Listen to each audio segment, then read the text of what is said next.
नमस्कार दोस्तों, मैं हूं अर्चना शुक्ला। भजन लोकगीत चैनल से आप सभी का बहुत बहुत स्वागत करती हूं। आप सब कैसे हैं ये बताने के लिए कमेंट बॉक्स में श्री हरि विष्णु जरूर लिखिएगा। तो दोस्तों, आज हम इस वीडियो में जानेंगे माघ महीने के कृष्ण पक्ष की तिला एकादशी का व्रत हमें कब रखना है, पारण का शुभ मुहूर्त क्या है, एकादशी तिथि कब से प्रारंभ हो रही है और कब समाप्त हो रही है, पहली बार क्या एकादशी व्रत रख सकते हैं। कुछ लोगों का कमेंट्स है, मैं ज़रूर बताऊंगी कि एकादशी व्रत में हमें किन किन बातों का ध्यान रखना चाहिए। नहाए खाए से लेकर पारण तक के बीच के संपूर्ण नियम विधि आज हम इस वीडियो में जानेंगे। तो आप लोग बने रहिएगा मेरे फ्रेंड्स चैनल पर। आपको मेरा वीडियो अगर पसंद आता है तो प्लीज़ आप मेरे चैनल को सब्सक्राइब कर दीजिएगा, बेल आइकॉन को प्रेस कर दीजिएगा, जिससे कि मेरे वीडियोस के नए नोटिफिकेशन आप सभी के पास सबसे पहले पहुँचे। तो चलिए शुरू करते हैं। सभी महत्वपूर्ण बातें तिला एकादशी से संबंधित जान लेते हैं। तो सबसे पहले दोस्तों आपको बता दूं, माघ महीने की कृष्ण पक्ष की एकादशी है ये। अभी तो पुत्रदा एकादशी पड़ी थी, जो कि लोग किए भी थे, और शुक्ल पक्ष की एकादशी, और यह माघ महीने की हमें पड़ने वाली कृष्ण पक्ष की एकादशी है। जो अभी आपने किया था वो शुक्ल पक्ष की एकादशी थी, अब ये कृष्ण पक्ष की एकादशी पड़ने वाली है। तो कृष्ण पक्ष की एकादशी का व्रत बहुत कम लोग करते हैं। मतलब शुक्ल पक्ष को तो सभी करते हैं, जिनसे मान लीजिए कि महीने में 2 एकादशी का व्रत नहीं हो पा रहा है तो केवल एक का ही चयन करती है, तो वो लोग शुक्ल पक्ष का ही करते हैं। लेकिन जिनको दोनों एकादशी करने का भगवान के प्रति श्रद्धा हो, मान लीजिए आपके पास क्षमता हो कि हम दोनों ही एकादशी करेंगे, आप कर पा रहे हैं, या जो बूढ़े बुजुर्ग लोग हैं उन्हें अपने अगले जन्म के लिए सोच कर करते हैं।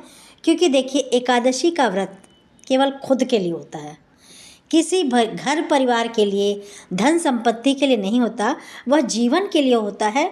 और एकादशी ही एक ऐसा व्रत है जो कि हमेशा आप लोगों को बताती हूँ कि जो लोग शुक्ल पक्ष की एकादशी करते हैं या कृष्ण पक्ष का भी करते हैं, यह कृष्ण पक्ष की एकादशी बहुत ही महत्वपूर्ण मानी गई है। कृष्ण पक्ष की एकादशी किस तरह से करते हैं, किस तरह से इसकी शुरुआत करते हैं, वो मैं बताना चाहूँगी। देखिए, केवल एकादशी का व्रत ही 3 बार उठा सकते हैं। देव उठनी एकादशी से, निर्जला एकादशी से, जो कि मई जून में पड़ती है ज्येष्ठ महीने में, और देव उठनी एकादशी जो नवंबर में कार्तिक महीने में एक आती है एकादशी, और अगला है उत्पन्ना एकादशी। ये 3 ही एकादशी से एकादशी का व्रत किया जाता है। हर एकादशी से हम लोग व्रत नहीं उठा सकते हैं।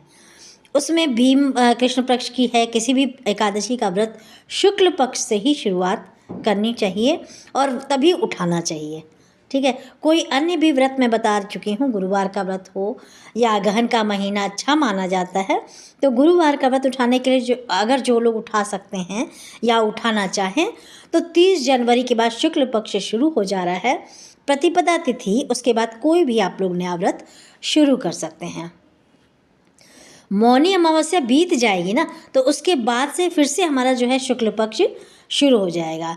लोग चाहें तो 30 तारीख को गुरुवार का व्रत पड़ रहा है, उठा सकते हैं। तो हम लोग बात कर रहे थे तिला एकादशी। तिला एकादशी नाम से ही आप लोगों को ये समझ में आ रहा होगा कि माघ का महीना है और तिल का दान इसमें विशेष महत्व रखता है। बहुत अधिक तिल को आपका प्रयोग करना है। तिल से आप सूर्यदेव को जल दे सकते हैं, है ना। तिल डालकर जल में पूरे माघ में आप स्नान कर सकते हैं। तिल भगवान को भी समर्पित करते हैं, और तिल का दान करना बहुत ही शुभ माना गया है। तिल से आप लोग हवन वगैरह भी कर सकते हैं।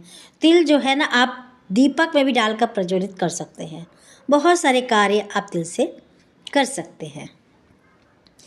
जैसा कि आप लोगों को नाम से ही पता चल रहा है कि तिल का बहुत अधिक महत्व है, तो आप लोग भी जितना संभव हो सकता है 5-6 कार्य हैं तिल का, अगर चाहें तो सभी कर सकते हैं। इसमें से जितना आपसे हो सकता है उतना भी कर सकते हैं। अगली चीज़ क्या है वो जान लेते हैं। एकादशी व्रत हमें कब करनी है, तो देखिए, माघ महीने की एकादशी है और यह व्रत 25 जनवरी को रखेंगे। एकादशी का व्रत ऐसा नहीं कि कुछ लोग एक दिन पहले रख लें और कुछ लोग एक दिन बाद रख लें, नहीं, केवल 25 जनवरी को दिन है जो वो तिल एकादशी है। शनिवार का दिन पड़ रहा है तो शनिवार के दिन हमें एकादशी का व्रत रखना है। अगले दिन रविवार है तो रविवार के दिन तिल द्वादशी है तो द्वादशी के दिन हमें पारण करना है। एकादशी शनिवार को हो गया, रविवार को द्वादशी हो गया, तो द्वादशी के दिन भी हमें तिल का जो है पारण करना है। जैसे कि आप लोग को मालूम है कि एकादशी व्रत जो है ना, अधिक से अधिक नियमों का पालन हमें करना होता है। एक दिन पहले दशमी तिथि के नियम का हम पालन करेंगे और शुक्रवार का जो दिन पड़ रहा है तो आप लोग उस दिन अच्छे से बाल धोकर स्नान ध्यान करके शुद्ध सात्विक भोजन करना है। बिना लहसुन प्याज वाली मसूर की दाल, मल्ली बैगन वगैरह खाकर हम एकादशी का व्रत नहीं रखना चाहिए। शुद्ध सात्विक रखिए। इस बात का ध्यान रखिएगा कि अगले दिन 25 जनवरी को हम व्रत रखेंगे तो जो है चावल आप लोग उस दिन नहीं खा सकते। शुक्रवार को तो खा सकते हैं, शनिवार को नहीं खाना, तो चावल आप लोग शुक्रवार को खा सकते हैं।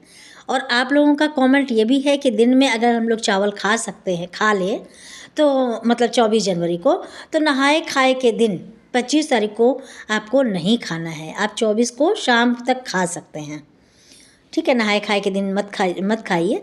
दशमी के दिन, दशमी तिथि को आप नियम का पालन करेंगे। रात को नहीं खाते हैं, शाम तक आप खा सकते हैं और अगले दिन व्रत रखेंगे। व्रत में विष्णु भगवान की हम पूजा करते हैं। पूजा आप जितना सुबह कर लें उतना ही आपके लिए सही होता है। तो आप लोग देख लीजिएगा, क्योंकि ब्रह्म मुहूर्त में ही अपने में सर्वश्रेष्ठ मुहूर्त माना गया है और होता भी है। तो आप लोग जैसा चाहें आप पूजा कर सकते हैं। मान लीजिए थोड़ी बहुत देर भी हो जाती है तो ज़्यादा चिंता नहीं करनी है, घबराना नहीं है, ठीक है। 1-2 घंटा लेट भी हो जाता है क्योंकि ठंडी का मौसम है, तो आप अपने हिसाब से अपने स्वास्थ्य को देखते हुए पूजा पाठ करिए। विष्णु भगवान की ही हमें करना है। पीला वस्त्र वगैरह धारण कर सकते हैं। शनिवार का दिन है तो आप लोग पीपल वृक्ष की भी पूजा कर सकते हैं। साथ में सभी देवी देवताओं की पूजा करके हमें जैसे तिल का आप लोग भोग लगा सकते हैं। तिल तो देखिए फलाहार भी माना जाता है।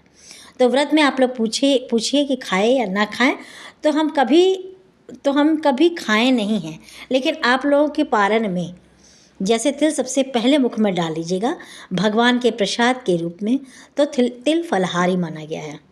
लेकिन किसी व्रत में किसी को खाते मैं नहीं देखी हूँ। आप देख लीजिएगा आपके घर में क्या होता है, उसका ही नियम पालन करिएगा। तिल दान करना तो सही है, तिल का खाना ना भी खाएं तो चलेगा।